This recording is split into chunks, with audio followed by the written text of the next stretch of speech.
সবাইকে ওয়েলকাম। আজকে আমরা শিখব হচ্ছে অক্টাল থেকে হেক্সাডেসিমেল এবং হেক্সাডেসিমেল থেকে অক্টাল। যারা হচ্ছে আমাদের হচ্ছে অক্টাল থেকে বাইনারি মানে বাইনারি থেকে অক্টাল, যারা আগের ক্লাসটা দেখোনি পার্ট অনুযায়ী ক্লাসটা দেখবা, তাদের ভিডিও আই বাটনের লিঙ্কটা দিয়ে রাখো, দেখে এসো। আজকে এই ক্লাসে তোমাদের আমি শেখাতে যাচ্ছি, তোমাকে যখন একটা অক্টাল সংখ্যা দেব তুমি কীভাবে হেক্সাডেসিমেলে রূপান্তর করবা, তারপরে হেক্সাডেসিমেল সংখ্যা দেবো তুমি কীভাবে অক্টালে রূপান্তর করবা।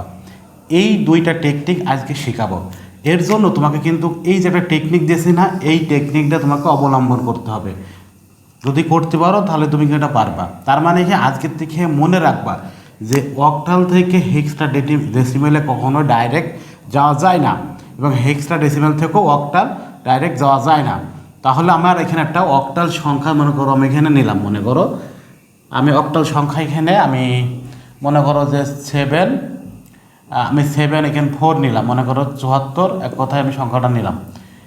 এই যে 74 সংখ্যাটা নেওয়ার পরে আমি বললাম যে এই সংখ্যাটা আছে অক্টাল সংখ্যা, এর হচ্ছে হেক্সাডেসিমেল কত, তুমি কীভাবে সলভ করবে।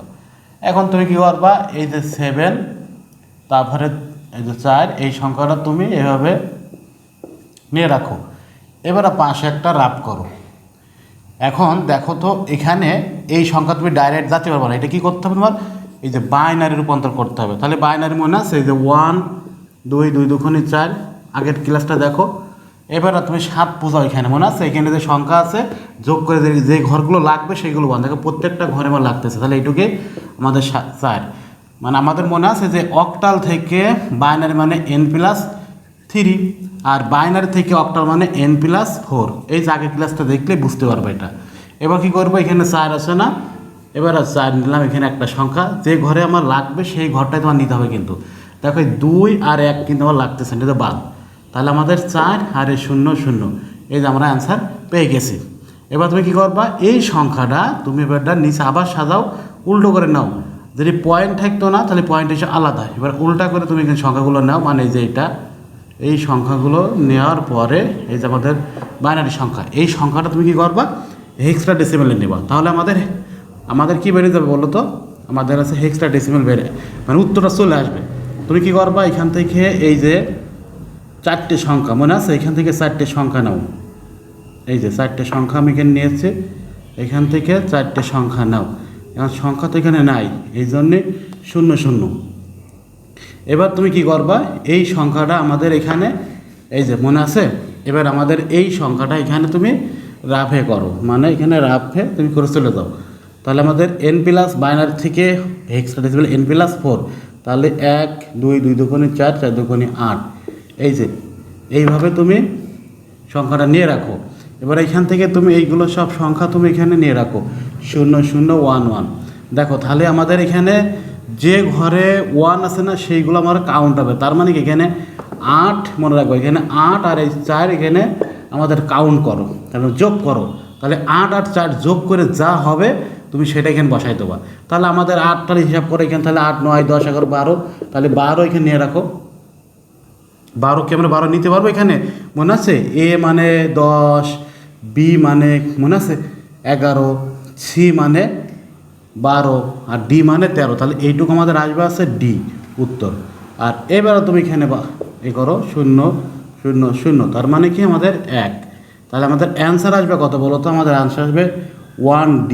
এইটা আমাদের হেক্সাডেসিমেল, মানে এই যে 74-এর সংখ্যা, 74টা সংখ্যা এর হেক্সাডেসিমেল উত্তর কত, তাহলে 1D এটা উত্তর। এভাবে তোমরা অ্যান্সারটা সলভ করবা। আর যদি পয়েন্ট থাকতো না তাহলে পয়েন্ট হিসাবে আলাদা, একদম ইজি, আগে ক্লাসে শিখাই দিয়েছি। তাহলে এটা বুঝতে পারলে কী হবে, তোমরা বাকিগুলো সলভ করবে। দেখো হেক্সাডেসিমেল দেখে অক্টাল ডেসিমেল সংখ্যা আমি দিয়ে রাখলাম।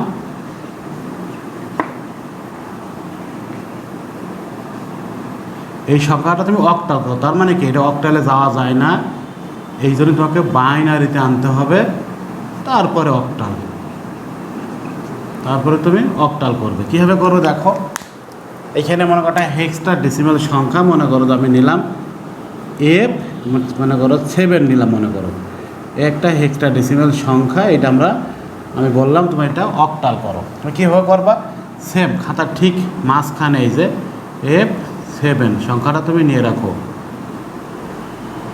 এবার তুমি সংখ্যাটা নাও। এবার এই সংখ্যাটা বাইনারি করতে হবে, মনে আছে এক্সট্রা থেকে বাইনারি যাওয়ার নিয়ম কি? n+4। তাহলে তুমি 4টে সংখ্যা নাও, 2 2 দুগুণে 4, 4 দুগুণে 8, এই যে সংখ্যাটা নিয়ে রাখো। তাহলে এবার তুমি এইটা করো, তাহলে আমাদের প্রত্যেকটা সংখ্যা মানে আমাদের এটা লাগতেছে আর এটা লাগতেছে না, তাহলে 0 4 বিট মানে যে ঘর যোগ করো তুমি, এই যে 4 2 1 যোগ করো, দেখো 7 আসতেছে। তুমি 8 নিলে তো বেশি হয়ে যাচ্ছে, মানে আমাদের 7 সংখ্যা আছে না, এখানে যোগ করে এবং তুমি যে ঘর তোমার লাগবে সেসব ঘরে 1 দিয়ে দিতে হয়, এতে টেকনিক। এবার এফ দেখো প্রত্যেকটা ঘরে আমার লাগতেছে, সবগুলো যোগ করলে তার মানে আমাদের প্রতিটা ঘরে আমাদের এখানে 4টে 1 আসতেছে। মানে তুমি এই যে 8 যোগ করো, 8 4 2 1 যোগ করো, দেখো এখানে আসবে না 15।